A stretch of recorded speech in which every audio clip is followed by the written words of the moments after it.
Can you explain why in Japanese? シークレットジャパニーズチャンネル。デパートで食べ物を買いますか？いいえ、買いません。どうしてですか？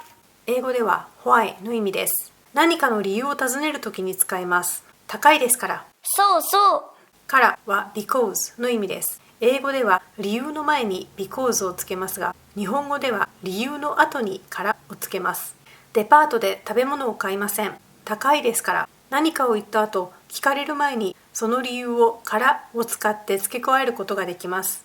高いですからデパートで食べ物を買いません。からを使って最初に理由を言ってからその後に結果を続けます。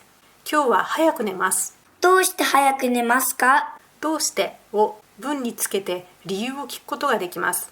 もちろん、どうしてですかと聞いても大丈夫です。明日は仕事がありますから。どうしての質問に答えるときは文の最後にからをつけます。歌舞伎が好きですか？はい、好きです。どうしてですか？綺麗ですから。なるほど。最後に言ってみましょう。どうして早く寝ますか？明日は仕事がありますから。またね。